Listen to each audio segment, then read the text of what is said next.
Hello, everybody. Well, thank you for tuning into this video, especially on a day like today. What is November 13th? And here in Pacific Northwest in British Columbia, it is cold and it has been raining this morning. But that being said, I'm inspired as usual. If you don't know me, my name is John Solano. I've been a practicing counselor for over 30 years. And over the last decade, I've been a family counselor working with families in high levels of conflict. So I want to cut to the chase today. You know what? If you know me, or if you can visit the YouTube channel that I created, you will find a bunch of videos. Really, the foundation of those videos are some ideas that I developed back in 1993 and all over these years in all the different places that I've worked with. And here's the idea. It's a major idea. It's not a new idea, but the way I put it together, people have never heard before.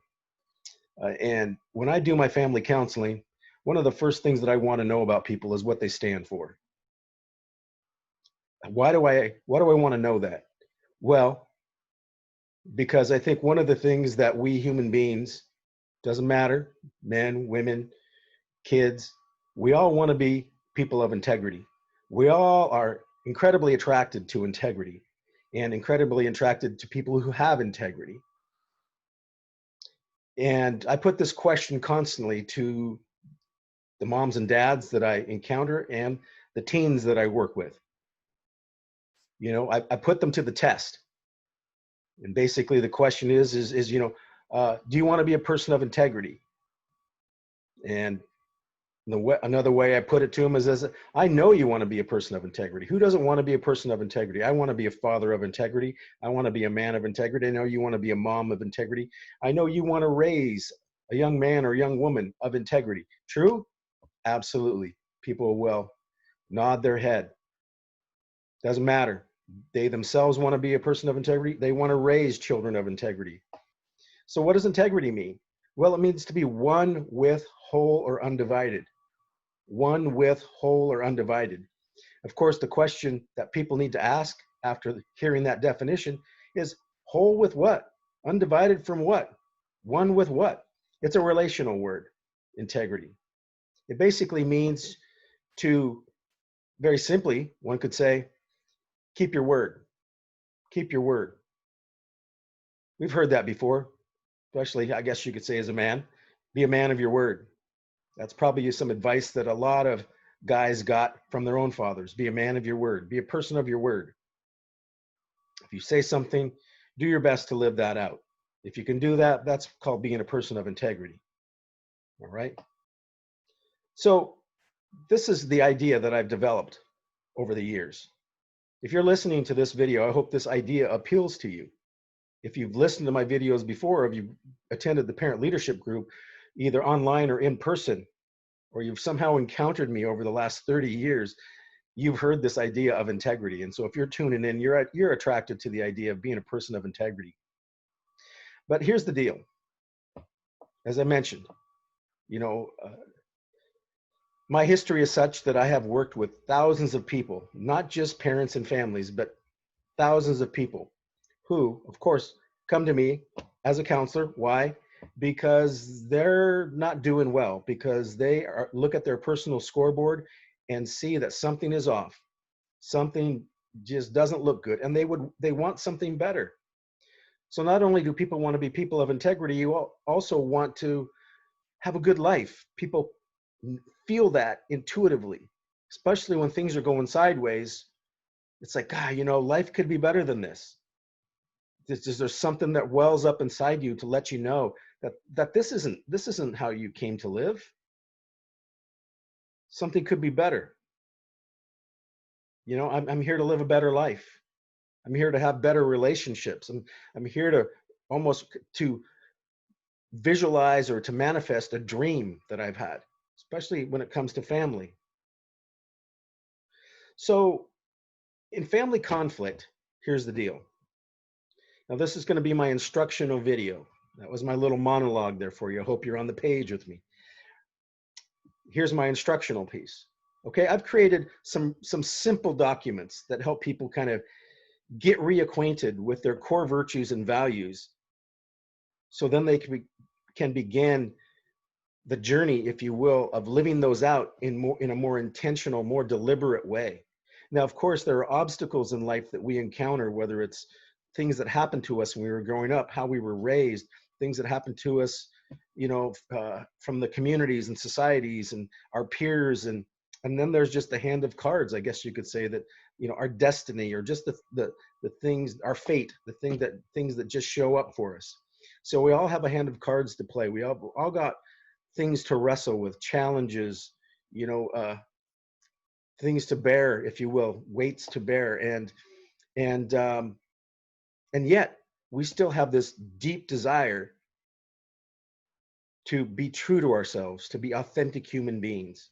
And although we have that desire, people oftentimes have no idea what it is they want to be authentic with. Remember, the definition of integrity is to be one with, whole, or undivided.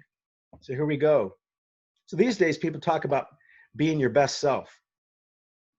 Maslow talked about self-actualization. There's a lot of different ways people have described it over the years. Be true to yourself is often a comment that people will say, advice maybe for somebody. Be true to yourself. Just trust your heart, things of this nature. So there's an acknowledgement that there's kind of two pieces of us, just to make it simple, right? There's our best self, and then there's how we show up in the world. And as I said, between those two is a bit of a war zone. It's a bit of a battleground. Have you ever heard in a relationship people say something's come between us? Well, it's like that in the human psyche. There's who we really are, and then there's how we show up in the world. And oftentimes we show up in the world in a way that is not a true reflection of our best self.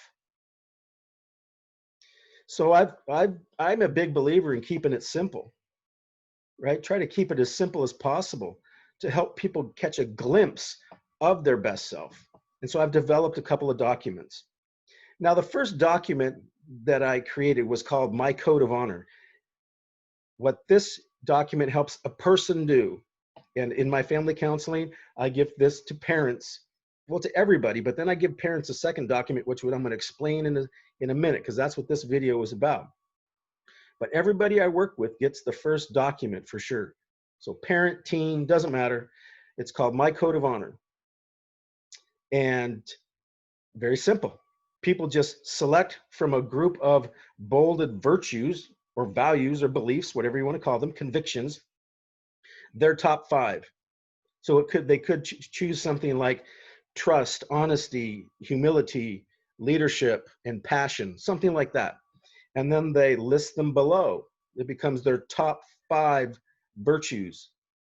So there are other kinds of approaches, I guess you could say, out there that kind of nibble away at this idea, but I want to cut to the heart. And the heart of it, the belief that I have and the stand that I take is that each and every one of you has within you a group of core values or beliefs that you hold dear. So I would ask this of people: take a look at this document that lists all these values and virtues, because I'm going to ask you this: who are you really at the end of the day? If I asked you what you stand for, what you live and die for, the values that you hold dear and close to your heart, what 5 major values would you pick? And that becomes your code of honor. All right? So everybody does that at a personal level to begin to clarify who they truly are. Then the task is to begin to try to embody those, to live those out.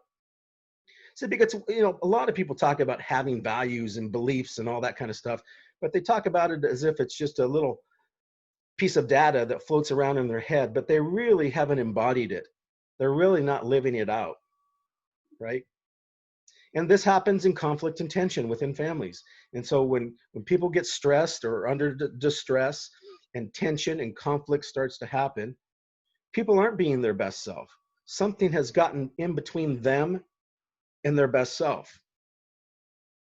The way they're showing up in the world is not a true reflection of who they really are.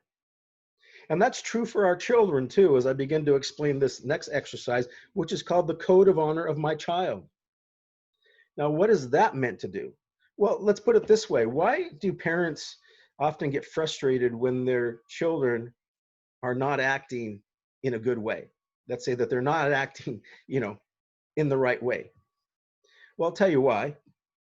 It goes all the way back to, if you will, psychologically, what happens to parents is when we even begin to think about conceiving a child, but certainly at the point of conception. That's why there's all this excitement. That's why they call us expectant parents. And the question is what are you expecting? Well, of course, you're expecting this bundle of joy, this little angel, this prince or princess, in fact, a miracle, right? And so when this child shows up, what do you see? Well, you see beauty, you see potential. And so when your children aren't living up to their potential, of course it frustrates you. We get frustrated when we look into the world and see other people who are not living up to their potential. In fact, probably most of the processes that we're involved with educationally and otherwise are really meant to help us live up to our potential. You know?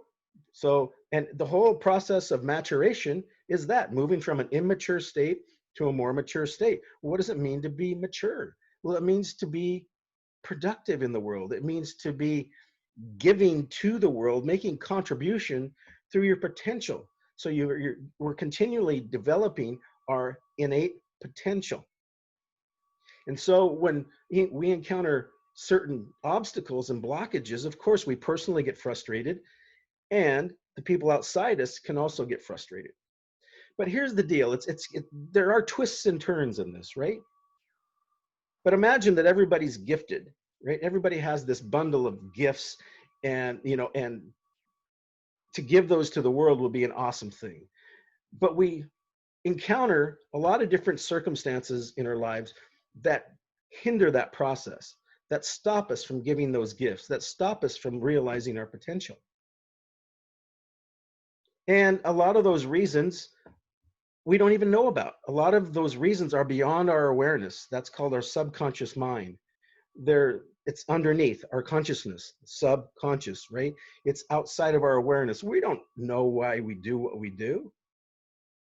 And if you're like me, you're curious about that, and maybe you'll study psychology and theology, and you'll get some ideas around that are pretty good. But the depth of the human psyche and the uniqueness of each person is so kind of amazing that it's hard to see why we do what we do.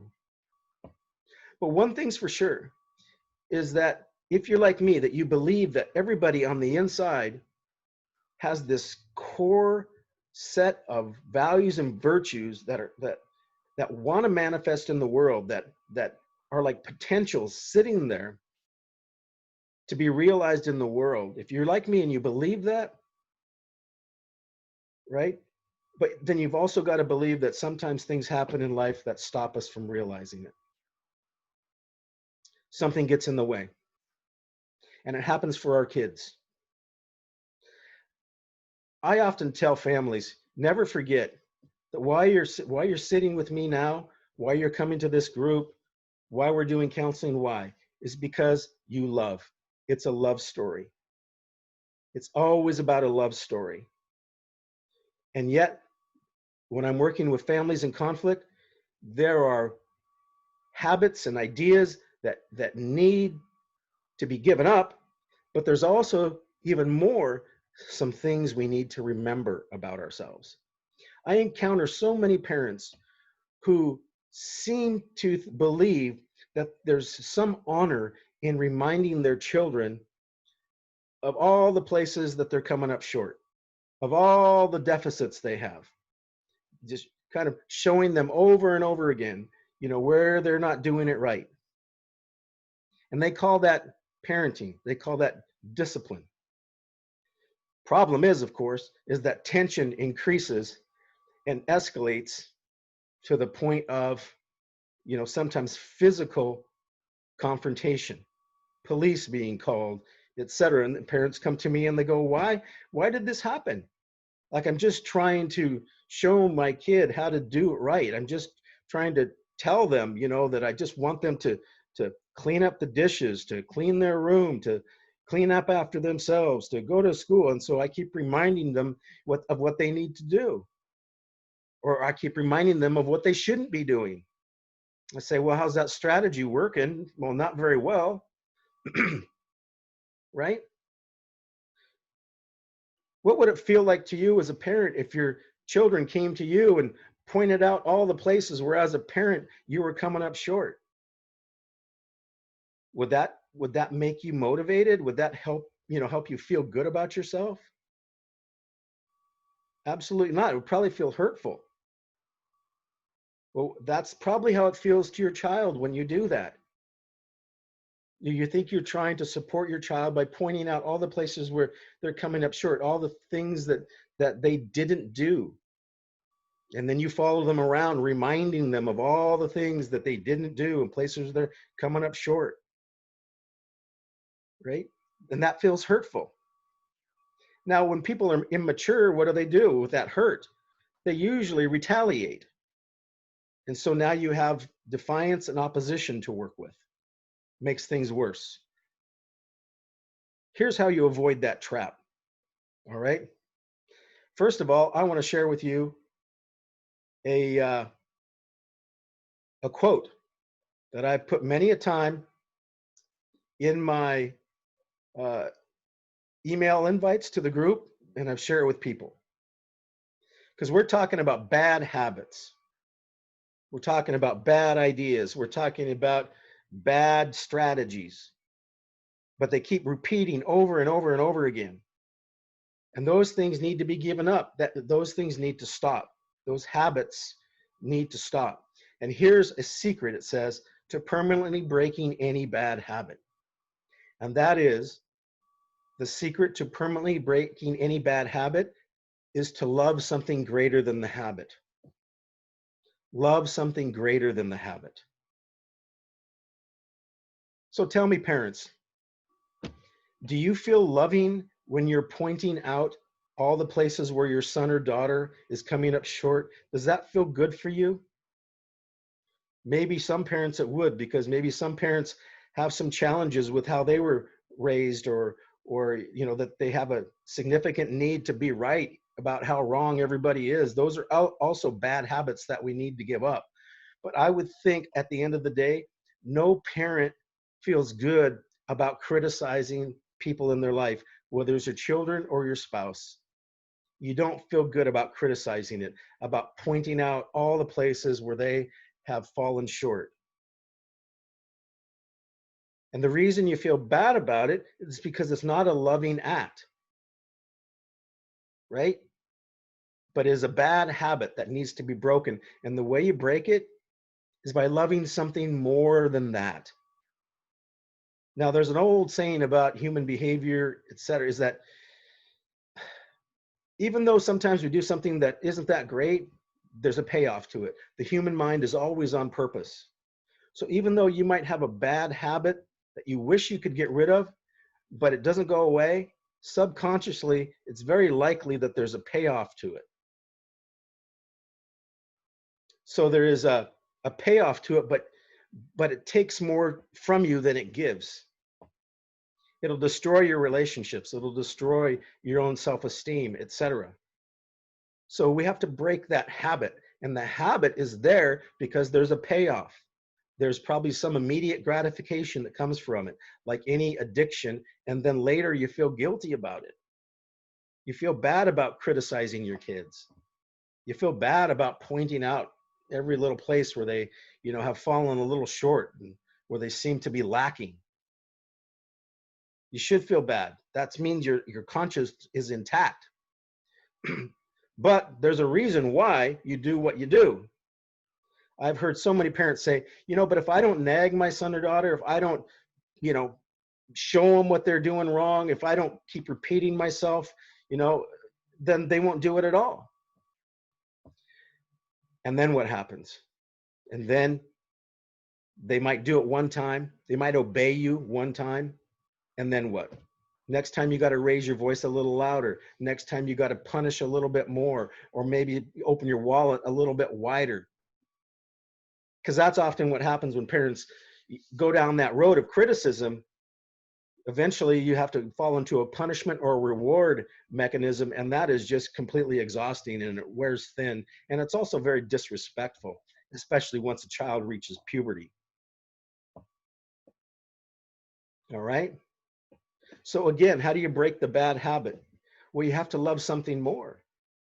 In other words, you have to remember two things. One, who you really are, and who your child really is. Now you can remember, catch a glimpse of your best self, who you really are, what your purpose as a parent is, and what your purpose on the planet is by working on your own code of honor. That's step one. Remember, I said everybody I work with gets a code of honor to help you remember the best of who you are, why you've come to this planet. And I guarantee you it's not to criticize. I guarantee you it's not to nag. I guarantee you it's not to point out people's shortcomings.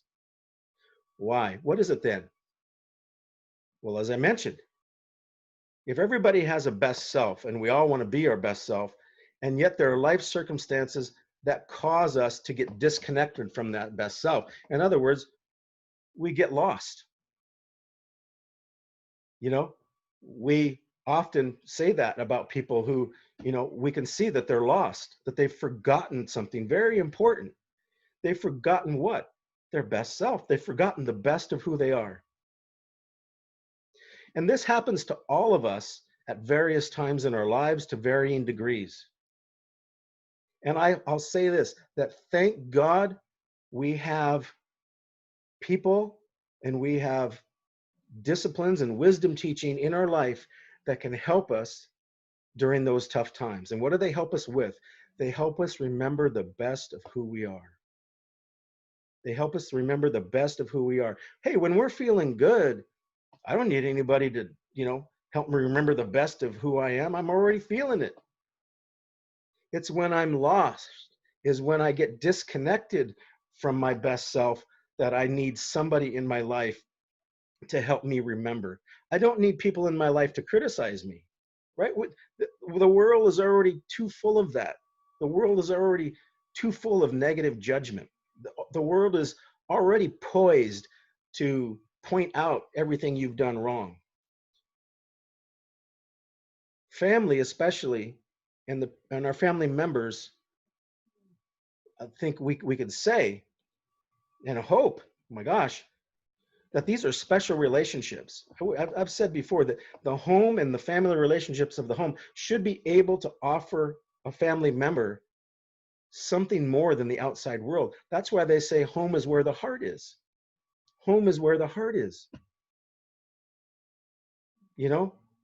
Home should be that oasis that you can come to where you're going to get the good stuff in greater supplies than you would in the world. And what are we talking about right now? Maybe things like acceptance, non-judgment, care and compassion, right? So when one of your family members, and in this case your children, is acting in ways that are dishonorable or out of integrity, or just when they're lost, what parent are you called to be? Not so much do, but what are you called to be?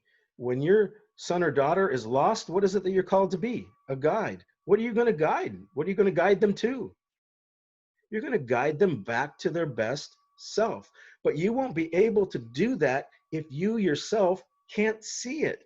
If you can't see the best in your children because of the stack of evidence that you've compiled to be right about their shortcomings, how are you going to guide them back to their best self?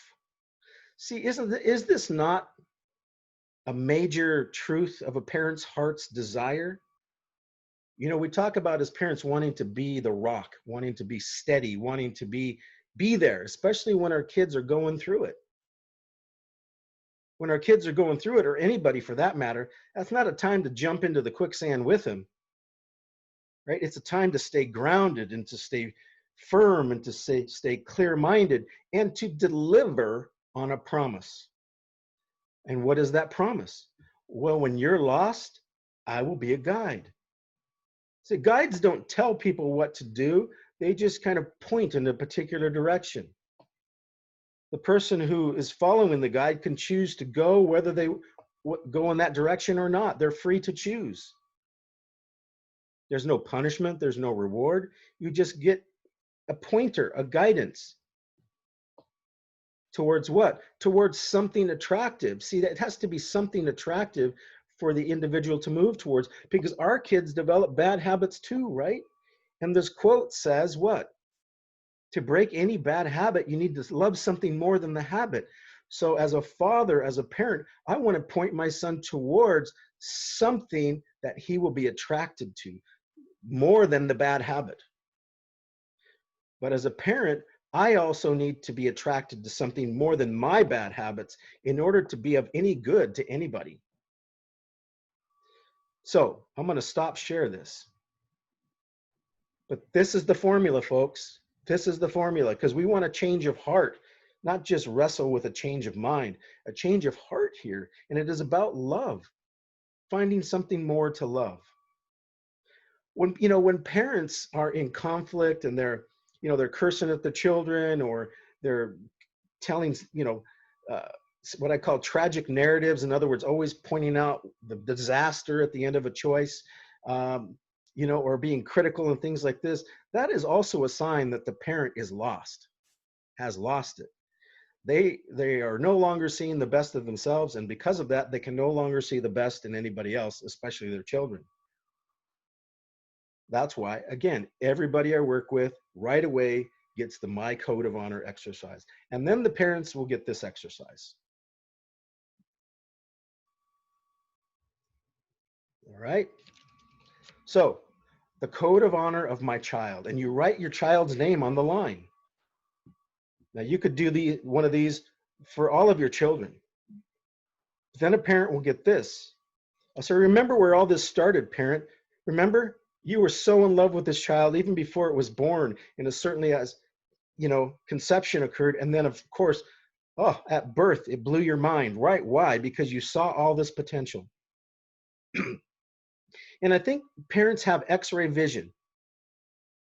Not all, I'd say, but the majority of parents have this X-ray parent vision, meaning that I've worked with a lot of parents who will come, first of all, what they do is that they tell me everything their kid has done wrong. Stack of evidence. And then at the very end, they'll say, but he's still a good kid. She's still a good kid. Well, how do you know that given this stack of evidence, that piled here? You see, imagine we're sitting at a desk, right? And imagine, probably in this case, the parent has a good stack of evidence, but it hasn't quite blinded them yet. It's like maybe their eyes are just, still can see over it. And so we can still see through it. We can still see over it. But sometimes parents stack that evidence so high, all of a sudden they become blinded and they can no longer see.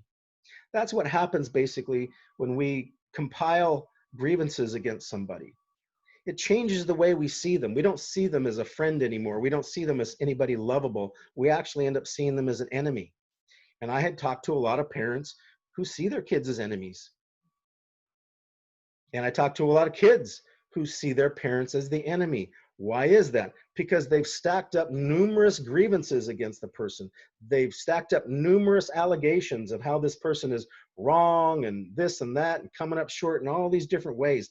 And that stack gets so big that it obscures their vision. It stops them from seeing the truth.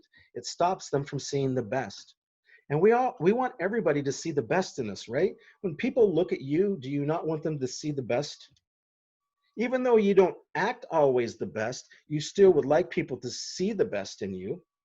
And the person who can see the best in you, even when you're not acting the best, is somebody really valuable in your life, probably a good friend.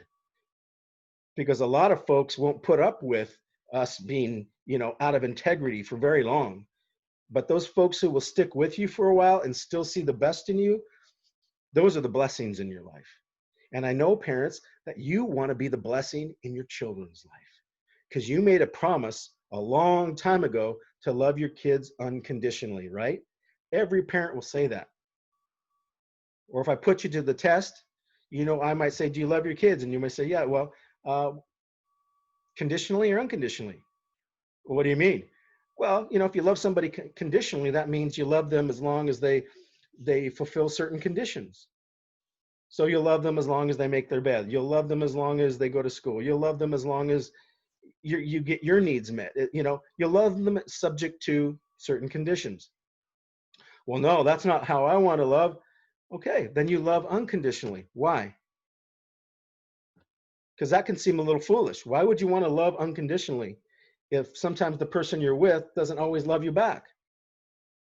Well, you certainly can't base the reason on that person, because if you base it on that person, then you've got really no reason to love unconditionally. You base it upon because of a promise that you made well before your child even showed up on the planet. You make it your love dependent not on what's going on in the relationship, but a promise that you've made to something bigger than yourself. This is called a sacred vow. Every parent has a sacred vow to love their children and to respect their children. Especially when what, right? When it hits the fan. When your child is lost, you promised to be a guide. When your child is in a storm, you promised to be the calm. When your children are in the dark, you promised to bring the light. And this is what this exercise does. It helps a parent remember something very, very deep within them, a love story, a loving promise that you've made your child. And this is the bare bones of it. So, parent, what I would ask you to do in this exercise is to circle 5 virtues, 5 values below that are out of the bolded list that you say that you've seen your child always demonstrate. You might say something like, you know, ever since Susie's been born, she's always been a caring, loving little girl. As you know, as far back as I can remember, you know, little Billy has always been kind and respectful. You know, how many parents how many parents wish their teenagers would revert back to how they were as kids? Well, gee, I sure wish little Billy would be like he was when he was 10 or 7.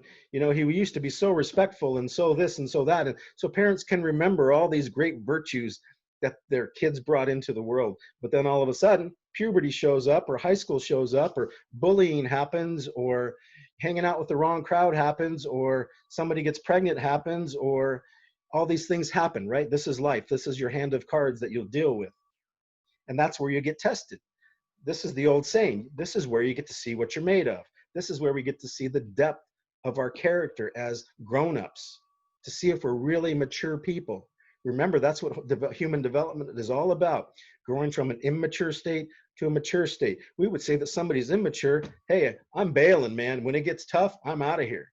We'd say a mature adult would go, hey, when it gets tough, that's when you can count on me, right? Call me when it gets tough, right? That's more your promise. I know you're feeling this. I'm feeling it. I'm tingling here as I'm recalling this because it's so true. I know you can agree. So when your kid has lost it, when your kid is lost it, they've forgotten the best of who they are, how would you know if that's happening? Because look at their behavior. It's not a true reflection of who they really are. The temptation is going to be to make a long list of all the places where they've come up short, and then show up to them and think that somehow that's going to motivate them or inspire them to change their behavior. No, it's just going to piss people off is what's going to happen. You don't like it done to you, right? It doesn't work, then don't do it to your kids, right? Why? Because there's something better. That's a bad habit. It needs to be broken. How do you break a bad habit? According to the quote, you have to love something more. That's difficult to do when you've got a big stack of evidence because they don't look all that lovable right now. So you've got to do the work, parent, of disassembling that stack of evidence. You've got to take a realistic look at that stack of evidence and go, you know, I put a lot of work into this, but it's not worth it. It's taken too much from me. It takes too much time to carry it around and to keep track of it. And then even when I pull it out and, you know, show people, nobody's interested. In fact, it starts fights. I know sometimes it can seem valuable to keep that long list of grievances, that long list of you know, of things that prove that people didn't step up to the plate. That's one of the great indulgences of our time, being right rather than being in the right. You'll want to get rid of that list, folks. You want to get rid of it and trade it up for something better. It takes a lot. It's very exhausting to compile that list and to hang on to it. Let's make it simple. Let's get back to the foundation of who you really are as a parent, and what you hope to do, what your dream is, what your sacred vow and promise is.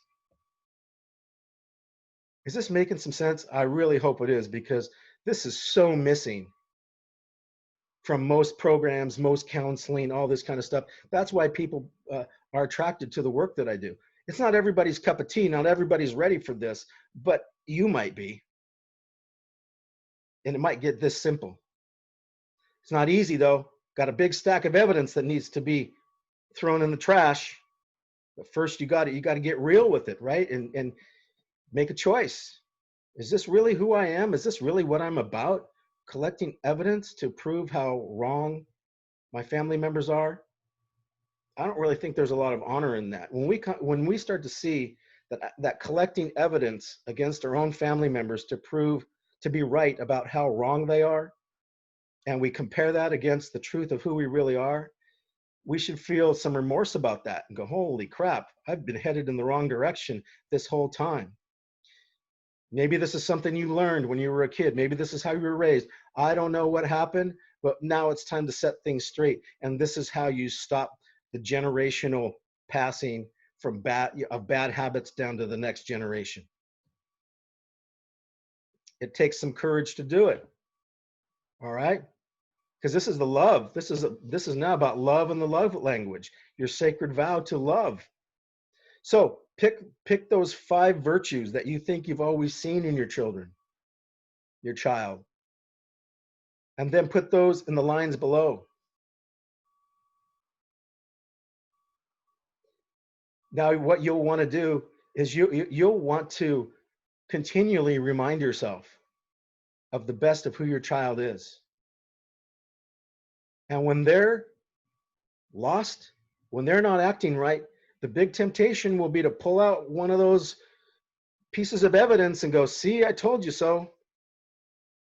But what you need to do at this point, folks, you need to be true to yourself in your sacred promise to do what? To be a guide. What are you going to guide towards? Their best self. You're going to remind them of the best of who they are, especially when they're lost. So I hope this has made some sense for you, why I so believe in this simple exercise, this simple activity for people. Because this is life, right? We get dealt a hand of cards, and sometimes those hands of cards are pretty tough to play. And it can cause us to forget the best of who we are. And we need people in our life to remind us. And I remind you of this now, because I need to hear it constantly, that we all are attracted to people of integrity. And we all want to be people of integrity, right? We all want to do what we can to become our best self.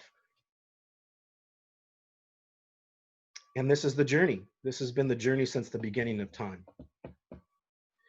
So if you'd like a copy of this exercise, get a hold of me, email me. I will be happy to send you this exercise, both of them, the code of honor for yourself and each individual family member, and the code of honor of your children. And if you have more than one children, do one for each child. And there are other videos on my YouTube channel that will tell you how to respond to disciplinary issues using the code of honor, using their code of honor. This isn't about throwing things in people's faces. There's a way to do it. There's a loving and respectful way to use this information.